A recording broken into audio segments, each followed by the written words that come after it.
Seguimos en el living, tenemos el gusto de recibir a Aldo Novik. Bueno, él es documentalista, gestor cultural, productor, fotógrafo, periodista, un hombre que ha trabajado en diferentes rubros y ha trabajado también en esta casa. Gracias por acompañarnos, un gusto recibirte. No, gracias por la invitación y bueno, recién te comentaba que fue una alegría encontrarme con un montón de compañeros de trabajo de la década del 90, que dentro de nuestras locuras y proyectos hacíamos un programa de música, pero además de hacer un programa de música que pasábamos videos, también se producían conciertos en vivo. Qué bueno. O sea, le copiábamos los unplugged, los acústicos a la MTV con artistas uruguayos. O sea, con Urbano, con Pipo, con Drexler, o sea, con un montón de gente. Pasó Jaime Ross, un montón de artistas. Y cuando veíamos el producto en pantalla, tanto los técnicos como nosotros quedábamos sorprendidos siempre. Entonces se hizo en Canal 5. Y bueno, estaban muy bien. Y encontrarme con muchos de ellos ahora, son esas alegrías, porque uno recuerda momentos gratos y momentos tristes, grandes emociones. Vamos a decir, cuando muere Jean Lustó, muy amigo nuestro, pero una de las grandes voces de los medios de comunicación, que era era el locutor de acá del canal, ¿no? Y bueno, cuando al aire tuvimos que dar esa noticia, eran momentos bravos, como cuando se murió el Chirola, yo qué sé, el hermano de Raquel. Claro. Pero bueno, reencontrarte con toda esa gente y que te salude con aprecio y con alegría es reconfortante, porque las autoridades pasan, pero los empleados están acá todavía. Exactamente, así que fue una alegría el haber vuelto a esta que también fue tu casa. Y bueno, y quiero hablar obviamente de Germán Araujo, porque lo que estás presentando es un documental sobre su vida. Antes de meternos de lleno en esta propuesta para hacer el documental, quiero hablar de tu vínculo con él, porque por lo que tengo entendido, ustedes se conocieron en un ámbito bastante inusual, porque vos eras DJ. Sí. Y él iba habitualmente a un lugar, entonces a partir de ahí fueron forjando una amistad. Sí, mira, yo trabajaba de DJ. Organizaba bailes cuando vino todo el tema problemática de la dictadura, se terminaron los bailes con los conjuntos. Trabajaba de DJ y en una fiesta privada me ve una persona, me escucha, me ve y le comenta a un conocido que tenía un contacto en Tele12 y dice, mira, había un DJ que a fulano le puede servir. Y esa persona de Tele12, claro, tenía vínculos con Everly, que era el dueño de Macao. Y bueno, y empecé a trabajar... Everly Rodríguez. Empecé a trabajar como jockey en Macao. Allí Germán era muy amigo de Everly. Después fueron socios en un restaurante en el Parque Los Aliados. Y bueno, y en la madrugada, cuando yo terminaba de trabajar, a eso de las 3 de la mañana, pasaba el nocturno y si lo perdía, hasta las 5:30 no tenía otro. Y Germán me decía, quédate porque complementás el cuarteto que precisamos para jugar al billar y yo después te llevo. Ahí comencé a conocer a Germán y después siguió en la 30 organizando espectáculos de canto popular contra la dictadura, registrando fotos y Germán sacándolas al exterior, ya que Germán era corresponsal de un montón de medios importantes, sí. Y en ese momento quienes sacábamos fotos difícilmente se podían publicar en nuestro país, ¿no? O porque esas fotos denunciaban a veces cosas que ocurrían o las breves, pequeñas manifestaciones relámpagos, sí. O una misa en la iglesia de Tierra Santa un 1 de mayo, y así conocí a Germán. Qué divino. En el año 76. Bueno, luego te llega la propuesta para generar este documental, que bueno, le hincaste el diente con un equipo de técnicos, de colegas que han trabajado contigo, y decidieron centrarse en el periodo de periodista, o al menos como espectadora siento que sí, si bien se toca un tanto su niñez, esa intención, ¿no?, seminarista que tenía Germán, y un poco también su actividad parlamentaria, se centra sobre todo en lo que representó como periodista y lo que pudo hacer como periodista. ¿Por qué esa parte te parece la más importante de la vida de Germán? Mira, porque yo creo que Germán llega a ser senador de la República por su tarea periodística desde que se hace cargo de la radio un par de meses antes del golpe de Estado, hasta que lo sacan de la radio.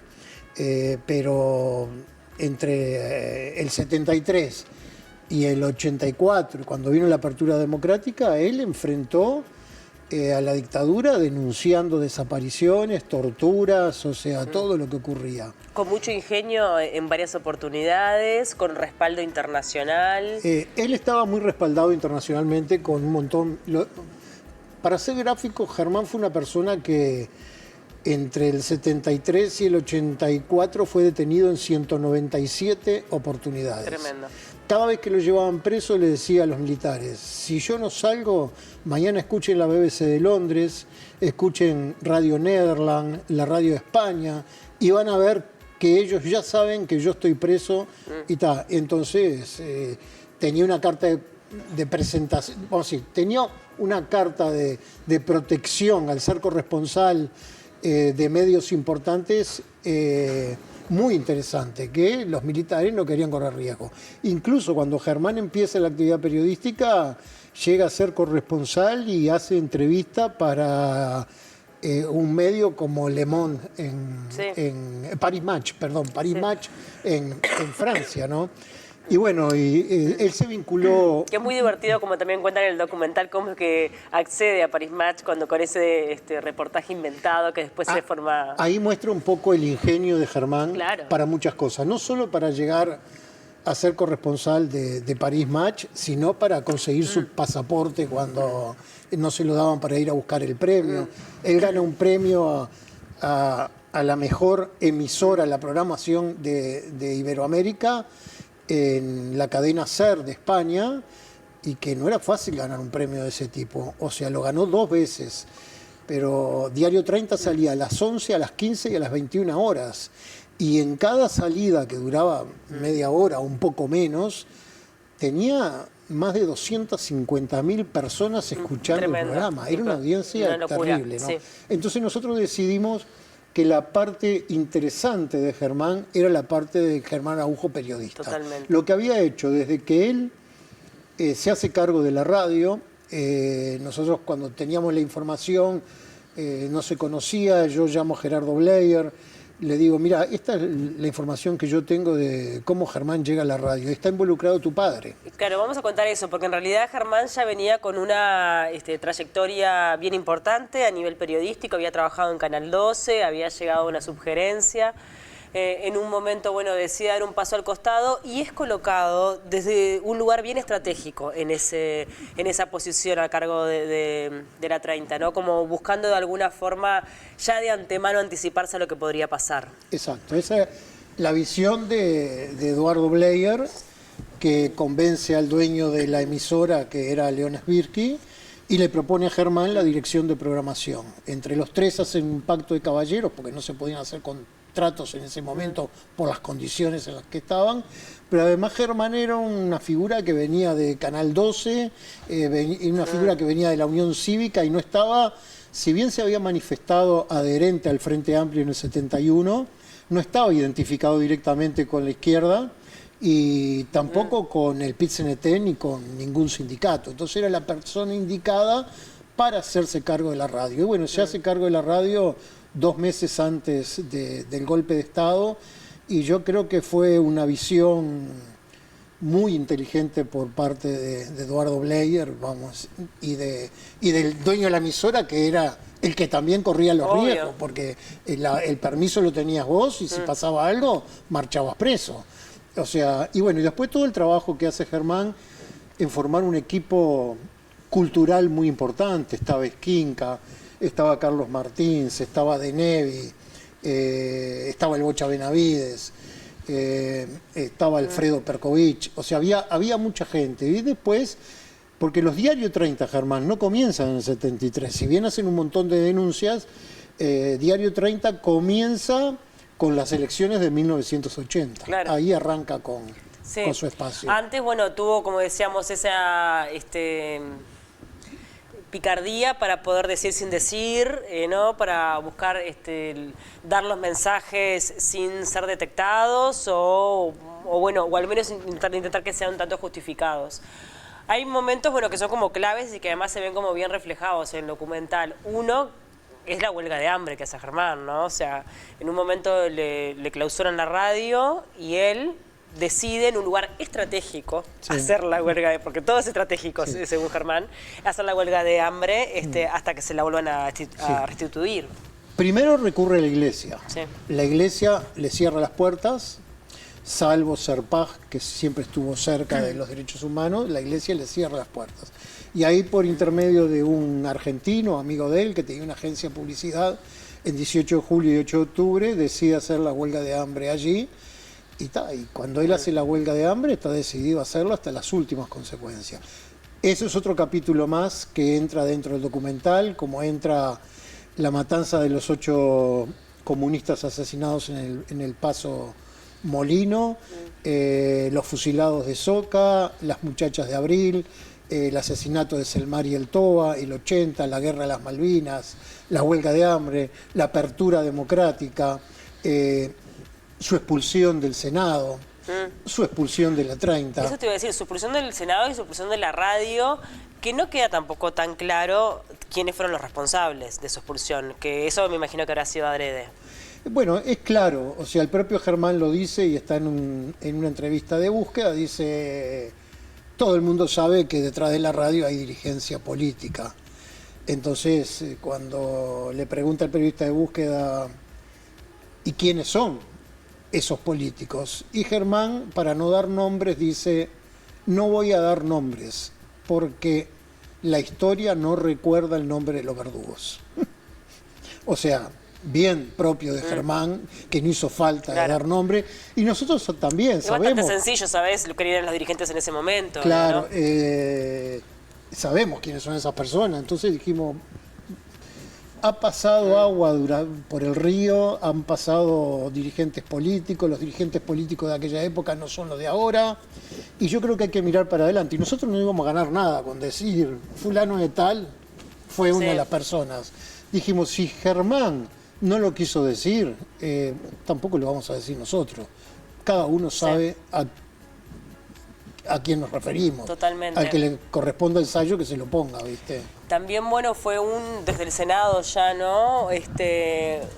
Un gran luchador contra la ley de caducidad, ¿no? Sí, sí. Que eso también hay que destacarlo. Sí, Germán luchó mucho, así como luchó por muchas cosas, por el voto verde, estuvo trabajando incansablemente durante horas, a veces pasando 48 horas adelante de un micrófono. Era un tipo, yo el otro día decía cómo lo definiría, y yo creo que es un revolucionario del periodismo, es un ejemplo del periodismo uruguayo, porque, como él bien decía, hay mucha gente que maneja la información que yo tengo, pero nadie se anima a decirla, o hay intereses comerciales, o hay temor con lo que puede pasar con la dictadura, porque si vos decís, entre todos los medios de comunicación había uno que decía lo que decía Germán, bueno, muestra a las claras lo que era Germán. Y eso fue un poco la idea nuestra, mostrar el Germán Araujo periodista para reconocer lo que fue Germán.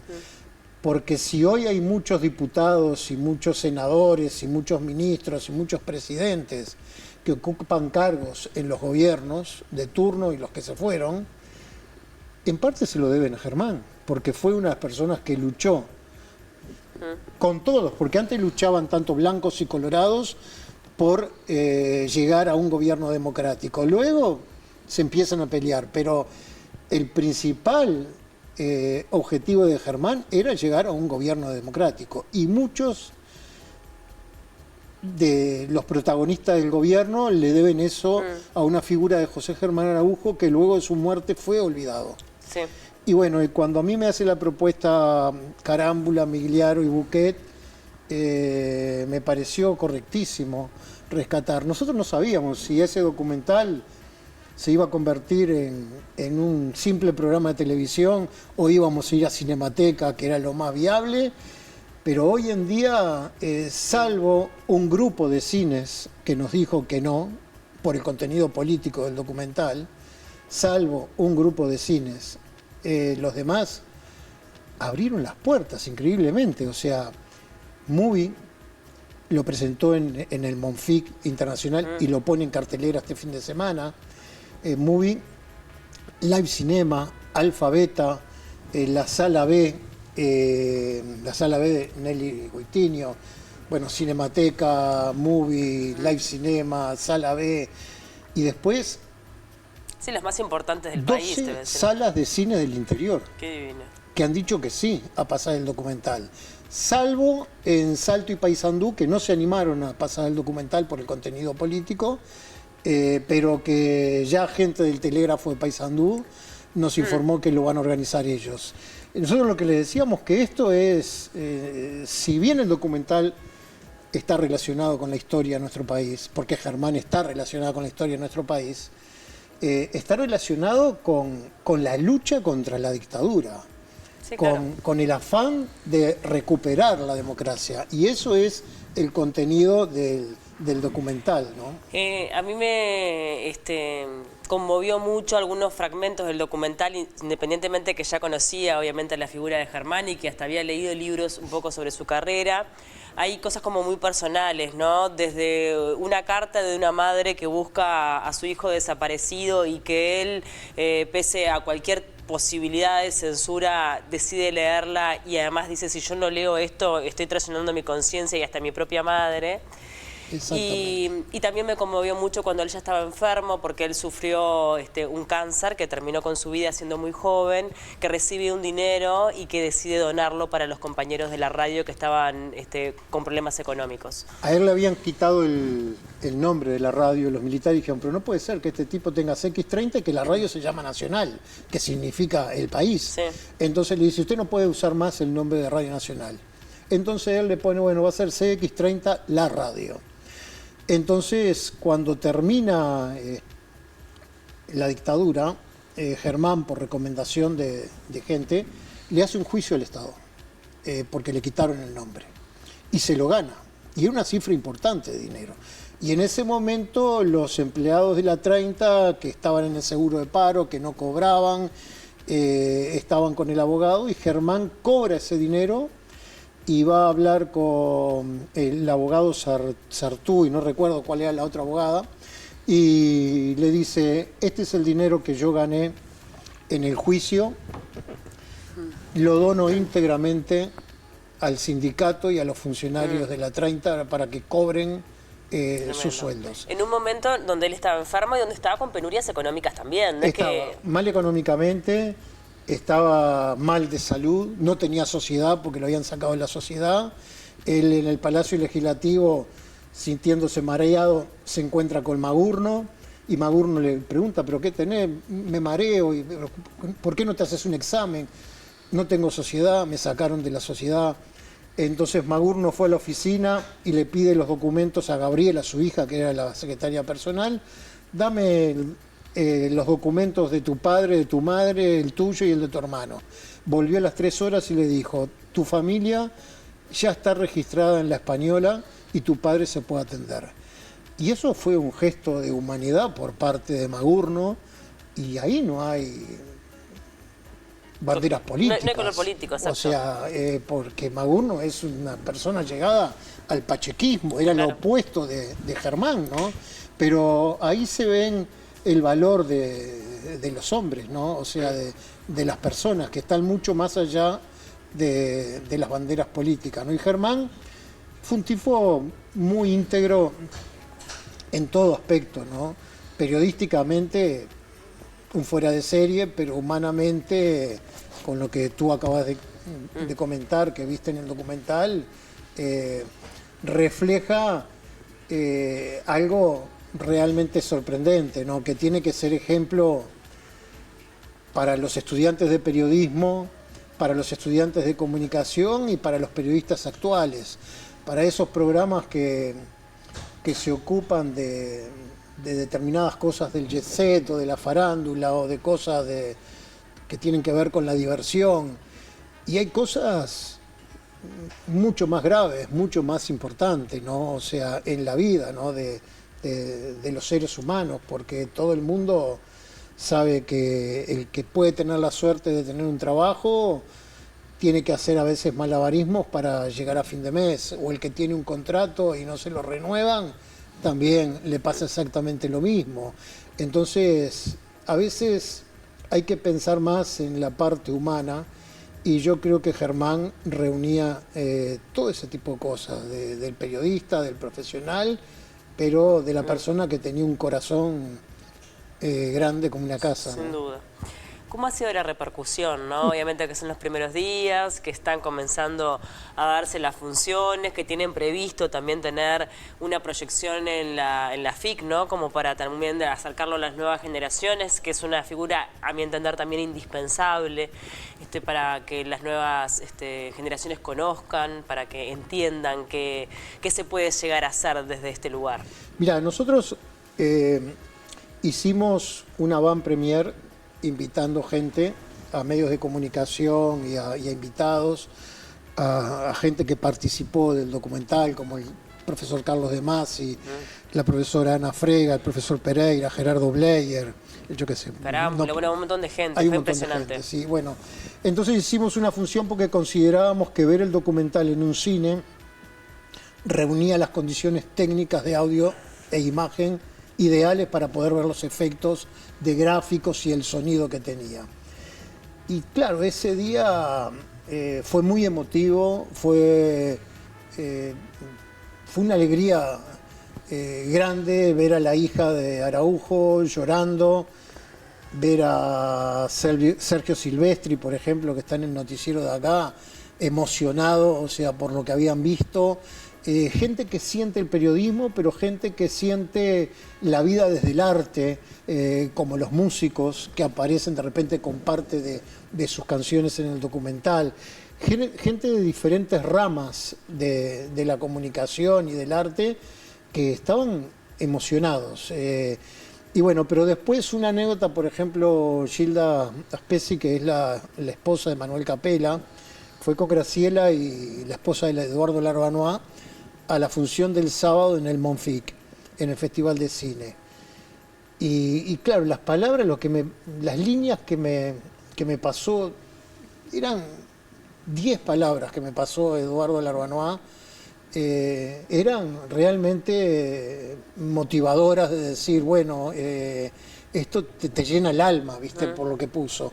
Pero también me decía gente que era impresionante la ovación cuando termina el documental, los aplausos, la gente no se iba, la gente llorando. Los mails que llegan o al Facebook del documental Germán Araujo, de una señora que dice, soy abuela, pero voy a ir el sábado con 3 generaciones de mi familia, con mis hijos y con mis nietos. Y después volvió a escribir y dijo, salimos emocionados de poderles haber mostrado a mis nietos y a mis hijos quién es Germán Araujo. Entonces, esas cosas como te hacen pensar, bueno, valió la pena estos 14 meses que estuvimos de trabajo de 10 horas, 12 horas, con técnicos y con gente, para poder hacer el documental. Nosotros cuando hicimos el documental teníamos un documental para 3, 4 horas. Y me imagino, sí. Y dijimos, son 107 minutos. Y cuando lo ves, vos ya sabés si eso te gusta o no te gusta. Es cuando tú haces un programa y decís, este programa me gustó como quedó. O sea, vos ya sabés cómo quedó. Y lo volvimos a ver varias veces con Laura y dijimos, sí, no hay que tocarle más nada. O sea, es así como está. Y luego que gente vinculada al cine te elogie, te diga qué bueno lo que hicieron, es importante, porque yo no me considero un cineasta, no me considero una persona vinculada al cine, me considero una persona que comenzó organizando espectáculos con bandas de rock, con Siglo, con Totem, sacando mis primeras fotos con Eduardo Mateo y Charly García, organizando bailes y una persona que a través de la fotografía empezó a ver la imagen y sin darme cuenta caí en un canal de televisión y terminé haciendo producciones en Canal 4, en Canal 12, en Canal 5, en BTV, en un montón de lugares. Y eso me fue llevando a editar material, a hacer documentales para empresas privadas, con mucha exigencia y con muchas peleas, pero nos dio mucha carretera. El haber hecho 2 años cuando Tenfield se pelea con Daepu, y nos contrata el Cachete Esper para hacer la televisación del carnaval, reunir un grupo de 35 personas, alquilar un móvil con cámaras, con grúa y hacer 4 espectáculos de carnaval por noche, nos dio un traqueteo muy grande durante 2 años. Entonces, cuando vino la pandemia dijimos, bueno, vamos a hacerlo de Manuel Capela. Y la idea mía era en una fábrica. Le dije, si los YouTube graban en una fábrica, ¿por qué yo no puedo mandarme la locura y conseguimos Funza? Entonces llevé a los técnicos y le digo, bueno, pero yo traigo audio, traigo luces, traigo consola, traigo los técnicos y todo lo demás, pero queremos grabar en vivo acá adentro. No importa la cantidad de días. Había que llevar generador de corriente. Funza me dice, las máquinas no las podemos sacar porque la fábrica está parada. No, las máquinas son parte de la escenografía. Y bueno, y logramos hacerlo. Y eso nos llevó a esto. Y bueno, y lo que yo digo es que soy una persona que le gusta la fotografía, que desembocó en la televisión y después desembocó en hacer documentales. Y soy un atrevido de repente en querer hacer todo este tipo de cosas. Sos una persona que también tenés la sensibilidad para ver lo que se necesita y para dar con las personas que también colaboraron, ¿no? Generar equipo, hay un montón de cualidades. Acá hay un mensaje que dicen, buenas tardes, hay que agradecer a estas personas que nos traen de vuelta gente tan valiosa para la historia de nuestro país. Crecí escuchando CX30 porque mi padre, un fiel oyente de Germán y todo su equipo, una persona, Germán, que supo conquistar la pasión política oculta en aquellos tiempos a través de su inteligencia, contenido abarcando desde lo informativo, pasando por el humor y hasta lo gastronómico. Merecido homenaje al querido Germán Araujo. Y bueno, mucha gente me imagino que va a estar en esta línea agradeciendo y también mucha gente va a estar descubriendo a esta figura tan importante de nuestro país. Quiero repasar antes de despedirte las salas para que la gente vaya a ver las funciones. Cinemateca Uruguaya es la sala que va a tener más funciones. Después el Movie, Montevideo Shopping, Live Cinema, la sala que está en 21 de septiembre y Yauri, la sala B, Live Cinema del Costa Urbana en Ciudad de la Costa, y después Mercedes, Dolores, Artigas, Tacuarembó, San José, Trinidad, bueno, capaz que me estoy olvidando de alguien, de alguna, de memoria a veces se me van, pero son como 12 o 15 salas entre todo el país que realmente es importante. Y es importante que la gente... Nosotros hicimos esto sabiendo que posiblemente... Yo planteé, lo que quiero asegurarme es que los técnicos cobren. Después, si yo no cobro, si Laura no cobra, es un tema nuestro como productores. Pero quiero asegurarme que los técnicos cobren. Y cuando nos largamos a trabajar, tanto con los técnicos como nosotros, no sabíamos si íbamos a recibir apoyo, porque si había sido difícil el de Manuel Capela, más difícil es conseguir apoyo de una empresa conseguir apoyo de una empresa para un documental de Araujo. Y bueno, claro que nuestro apoyo viene por el lado de los sindicatos, o sea, el PIT-CNT, FENAPES, ADUR, FUCBAN, por ejemplo.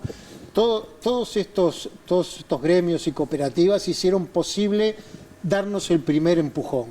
Y después está en la recaudación de la venta de entradas. Por ¿no? eso, la venta de entradas, ahora la diferencia la puede hacer el público, ¿no? La puede hacer el público, pero más allá de la venta de entradas que puede ayudar a cubrir costos de producción, lo importante es que la venta de entradas marque ese abrazo en la sala al propio Germán Araujo, que fue olvidado hace muchos años, y bueno, y hoy se reencuentra con una calle que lleva su nombre, con un muro hecho por la Brigada de Pascua en la Rambla Sur, bueno, y un Germán que tiene que estar presente en la vida de todos los uruguayos. Sin duda. Aldo, muchísimas gracias. Gracias por el documental que está muy bueno y gracias por la visita acá en el programa. No, gracias a ustedes por el espacio y la verdad, un saludo a todos los compañeros que he podido ver por ahí y una alegría estar nuevamente aquí. Gracias. Hacemos una tanda, enseguida venimos.